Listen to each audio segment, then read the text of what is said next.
participants, friends from media, ladies and gentlemen.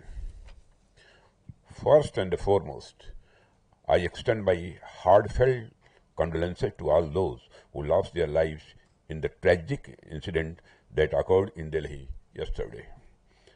I pray to God to grant strength and solace to the bereaved families in this hour of deep grief. From this platform, I wish to assure my citizens that the country's leading investigative agencies are conducting a swift and thorough inquiry into the incident.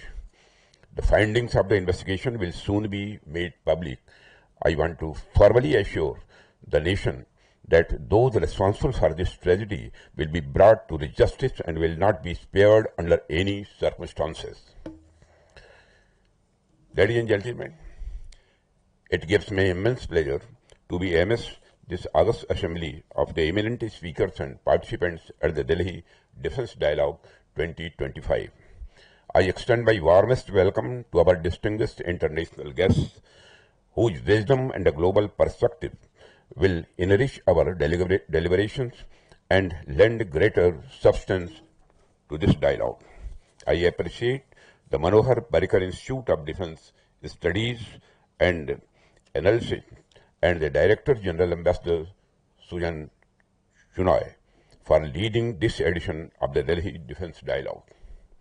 Firstly, I convey my congratulations on the successful convening of this edition of the Delhi Defence Dialogue. This forum has emerged as a flagship platform for thoughtful deliberations and a strategic engagement on the multifaceted challenges of defense and security. The dialogue brings together informed voices, fresh perspectives, and analytical insights to examine contemporary trends and evolving ideas in a rapidly transforming global environment. I also take this opportunity to wish the Director General, MPIDSA, scholars, staff, members, and everyone who has been associated with the Institute a very happy 60th Foundation Day. I have been told that it was on this day that IDSA was instituted in 1965 with the vision to promote national and international security through the generation and the dissemination of knowledge on defense and security-related issues.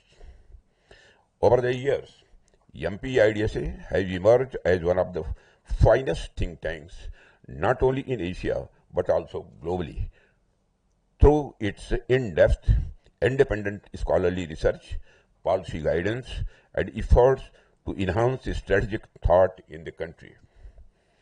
I am hopeful that the Institute will continue its excellent work, striving towards its ideals and supporting efforts for the national and international security. The theme of the current edition of the Delhi Defence Dialogue is harnessing new age technology for defense capability development. In light of the prevailing international security environment and the ongoing Operation Sindoor, the choice of the theme is most appropriate. I compliment MPIDSA for taking the discussion on this subject forward with scholars, practitioners, defense researchers, and industry representatives.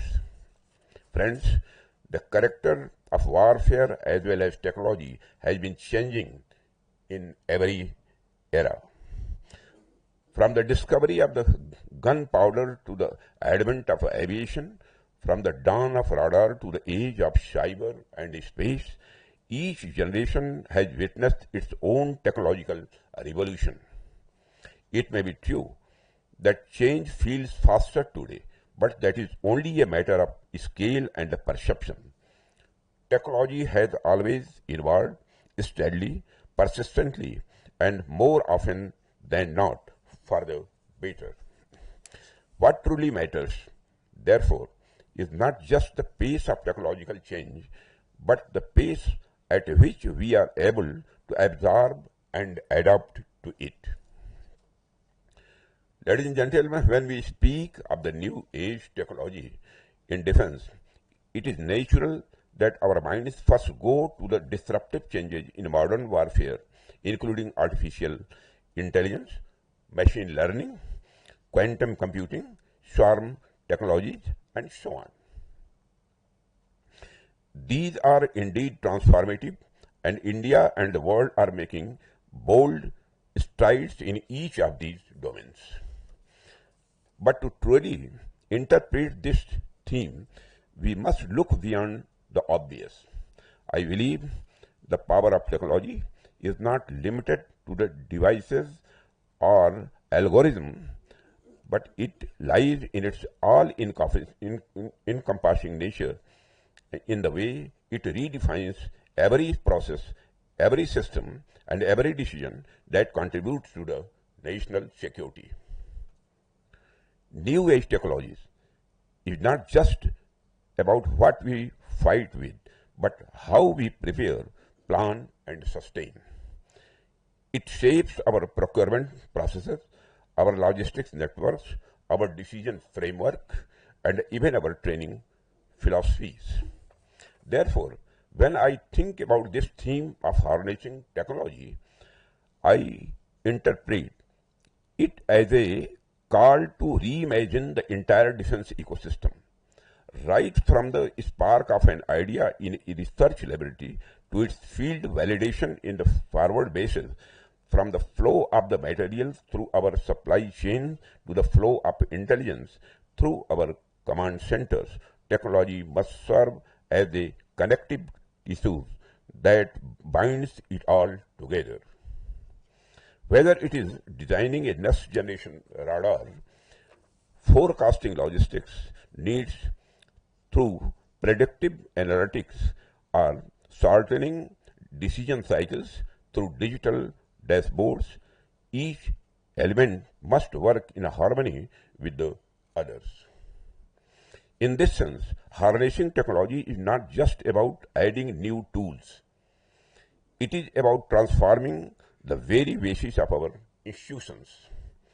It is about making them more agile, anticipatory, and adaptive. It is about creating a defense architecture that learns continuously, responds instantly, and evolves relentlessly in tune with the pace of change. Friends, it is but natural to get swept up in the prevailing buzzwords of our times. But I believe that the real revolution lies in the quieter, continuous improvement of the systems that enable faster, cleaner, and more transparent functioning. A high-speed data link or an AI-driven algorithm will achieve little if our internal processes remain slow. Even the promise of the quantum computing or autonomous systems will remain unrealized if we do not build the human and the institutional capacity to absorb and supply them